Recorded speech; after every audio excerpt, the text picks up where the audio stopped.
Bienvenue mesdames et messieurs dans Politicien, votre rendez-vous politique. Il n'a plus vraiment le pouvoir, mais il entend vendre cher sa peau, assignée à résidence par sa propre armée depuis ce mardi 14 novembre. Le sort de Robert Mugabe est désormais dans les mains d'un homme, le général Constantino Chiwenga, qui lui dément tout coup d'État. Alors quel sera l'épilogue de cette crise politique qui tient en haleine tout un pays? Trois invités avec moi pour en parler. Paul Cyriaque Semaporo, vous êtes le président des Voix, du collectif des Voix des Sans-Voix de Centrafrique. C'est une organisation de la société civile. Quand je vous invitais pour participer à cette émission, vous m'avez indiqué que Robert Mugabe est l'un des présidents modèles du continent. Vous nous direz au cours de cette émission dans quelle mesure. Merci d'avoir accepté notre invitation. C'est un plaisir.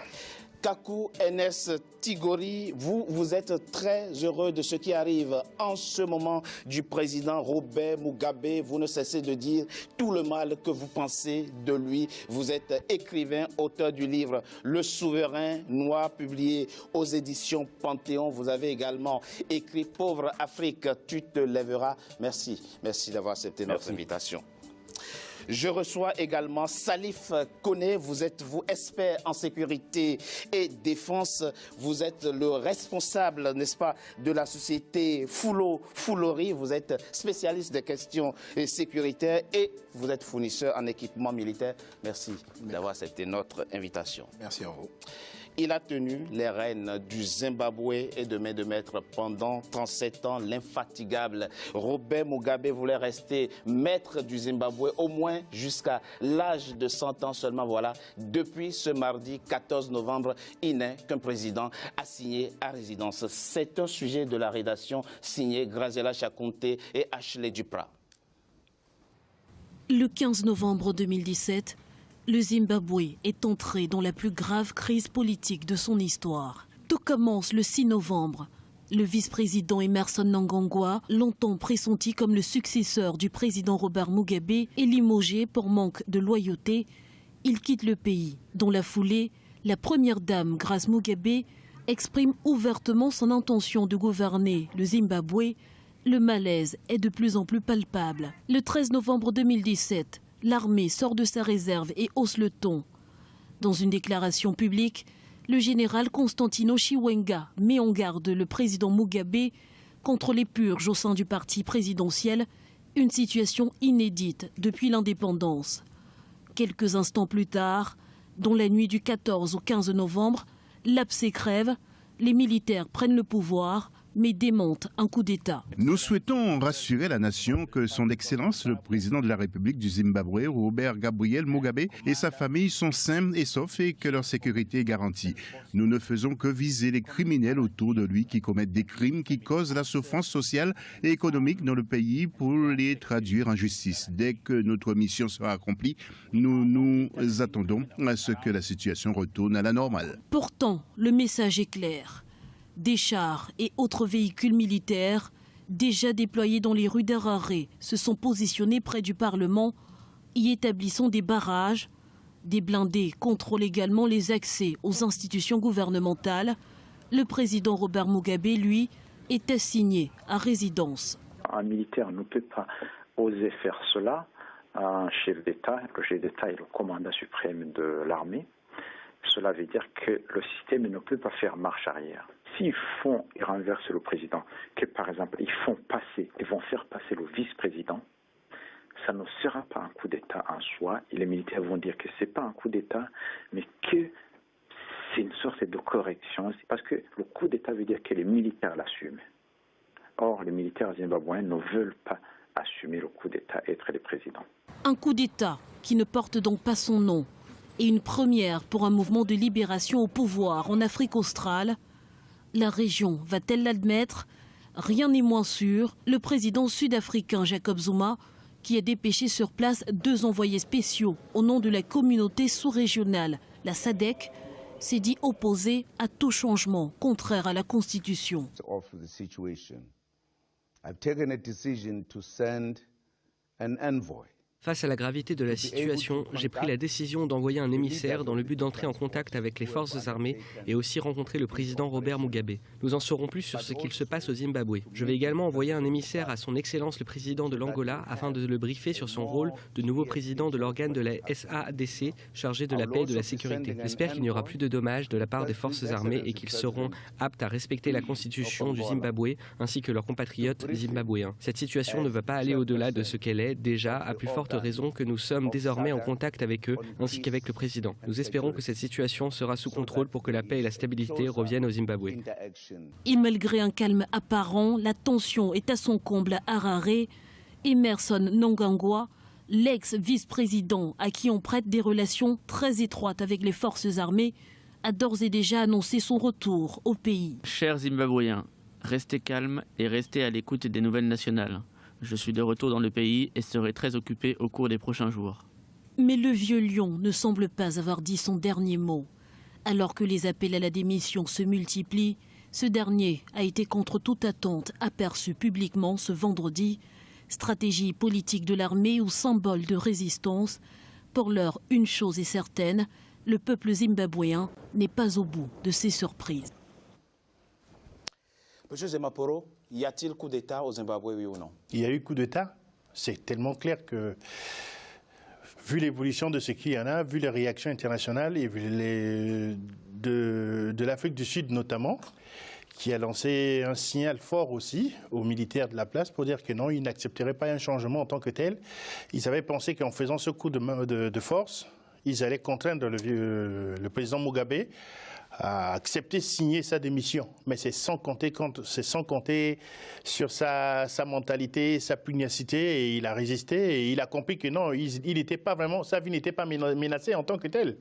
Il pouvait jouer dessus, alors il a haussé le ton, il leur a dit non, il ne démissionnerait pas, il peut faire aller juste. Vous comprenez sa position dans sa situation actuelle, vous comprenez? Je comprends parfaitement sa position, je suis d'accord qu'il ne puisse pas démissionner, parce que le fait de toujours donner l'occasion à l'armée de toujours intervenir dans les actions politiques n'est pas une très bonne chose. Quoi qu'il arrive, cette armée a toujours joué ce rôle. Même en 2008, lors des élections, quand Tsvangirai allait passer, l'armée a joué ce rôle encore. L'armée a imposé, s'est imposée. Sous l'impulsion, effectivement, du vice-président Emmerson Mnangagwa, à l'époque. Mais le général Constantino Chiwenga dit que ce n'est pas un coup d'État. Notre action vise tout simplement à purifier l'entourage du président de la République, fait de criminels qui appauvrissent le pays. C'est un argument que vous comprenez. Aujourd'hui, on l'a même aperçu, on l'a dit, on l'a vu dans l'élément, on l'a même aperçu à une cérémonie de remise de diplôme. Tout à fait. Je comprends parfaitement son point de vue, mais c'est un coup d'État qui ne dit pas son nom en tant que tel, parce que la tentative a échoué en tant que tel. Eux, ils ont voulu faire ça genre bien, pour ne pas qu'il y ait effusion de sang. Mais ils avaient des complices un peu partout. Le vieux n'avait plus la main. Qu'est-ce qui a échoué? Ce qui a joué, c'est quoi? Le vieux n'avait plus la main. Ce qui a fait quoi? En fait, c'est quoi? Ils ont vu que il était adulé, malgré que c'est un dictateur, mais dans son pays, il est aimé. Et puis les gens souhaiteraient l'accompagner jusqu'à ce qu'il puisse quitter l'armée, le pouvoir lui-même, lors des prochaines élections, ou alors quand il va peut-être mourir un jour. Il a les possibilités, et parce qu'il met des coups bas à tout le monde pour pouvoir aller jusqu'au bout. C'est pour cela les gens voulaient. Les gens ont compris que non, il serait mieux pour leur pouvoir à eux-mêmes, ceux qui vont venir gouverner le pays demain. Il ne faudrait pas donner cette occasion aux militaires de pouvoir faire ce genre d'action et puis accepter. Donc il fallait nécessairement y aller doucement. Mais ils ont vu que si aujourd'hui il s'est présenté à une cérémonie officielle, mais ça veut dire que ils n'ont plus la main sur le mouvement. Ils commencent à reprendre. Ils n'ont plus la main. Monsieur Tigori, le président Robert Mugabe serait très aimé au Zimbabwe, dit monsieur Zemaporo. Effectivement, depuis ce mardi 14 novembre, on n'a pas vu des Zimbabwéens descendre dans la rue manifester leur joie. Ils ne sont pas non plus descendus dans la rue pour apporter ou pour manifester contre ce qu'on peut appeler les putschistes. Ils observent tout ça avec une forme de distance et de sérénité, une maturité politique rare, dirons-nous. Non, je ne pense pas. Ah, vous ne pensez pas, dites-nous. Disons que je ne suis pas d'accord avec mon voisin. D'abord, comme les militaires l'ont dit, ce n'est pas un coup d'État. C'est juste une petite révolution de palais. Parce qu'il faut savoir que le pouvoir, soit on le tient du peuple souverain qui s'exprime, soit on le tient d'une minorité solidaire qui exerce la violence sur le peuple. Quand on a signé un président à résidence, ce n'est pas un coup d'État. J'arrive. Je pense que dans le cas de M. Mugabe, j'ai eu à le dire ici sur votre plateau il y a juste une semaine, depuis des décennies, c'est un pouvoir, M. Mugabe n'était plus... le peuple zimbabwéen ne voulait plus de M. Mugabe qui se maintenait. Mais il se trouve que là, M. Mugabe a commis l'erreur... Comment vous le savez? M. Mugabe a commis l'erreur... Laissez-moi finir, s'il vous plaît. M. Mugabe a commis l'erreur de porter atteinte à la solidarité qu'il y a dans ce petit groupe solidaire qui le maintient au pouvoir. Donc son pouvoir n'avait plus d'assises. Alors aujourd'hui, c'est une révolution de palais, mais seulement il est clair que les généraux responsables de cette évolution ont décidé de ménager le couple Mugabe depuis le début. Ça se voit clairement. Et sinon, la population, comme vous l'avez dit, n'est pas sortie. La population est loin. Est-ce que ça ne traduit pas effectivement une forme d'adhésion aussi d'une certaine manière? Les gens sont loin de ce pouvoir. Le pouvoir n'est plus issu de la souveraineté du peuple. C'est une minorité qui exerce le pouvoir par la violence depuis des décennies. Donc la population est à l'écart, tout simplement. D'ailleurs, c'est votre interprétation. Absolument. Que M. Mugabe parte ou bien que M. Mugabe revienne, la population est à l'écart. Si aujourd'hui vous voyez que M. Mugabe a fait une apparition, c'est tout simplement parce que les généraux cherchent à préserver, disons, cette légitimité de la lutte dont M. Mugabe est l'incarnation aujourd'hui. Et donc, les militaires ont le souci de préserver cette légitimité, donc de ménager M. Mugabe. Donc, c'est juste une question de forme. Sinon, il y a un coup d'État, enfin, il y a une révolution de palais, M. Mugabe n'a plus le pouvoir. Monsieur Koné, on l'a vu, le président refuse de démissionner, de toute façon. Oui. Déjà, vous pensez comme M. Tigori que c'est un coup d'État que vit en ce moment, qu'a vécu le Zimbabwe ce mardi 14 novembre? Alors, avant tout propos, s'il vous plaît. Moi, je voudrais ici déjà remercier la chaîne Africa 24 qui nous a donné cette fenêtre de tir pour pouvoir s'exprimer aujourd'hui sur des problèmes au niveau de l'Afrique. Déjà, on vous remercie pour ça. Et moi, j'interviens ici en tant qu'expert en conseil sur la situation. Et moi, je ne partage pas vraiment le point de vue du camarade ici. Monsieur Zemaporo. Monsieur Zemaporo. Oui. Parce que je considère que Monsieur Mugabe, aujourd'hui, de par son âge de 93 ans, la lutte qu'il avait au début de la prise de l'indépendance a été salutaire pour tous les Africains parce qu'il a posé des actes qui sont assez forts.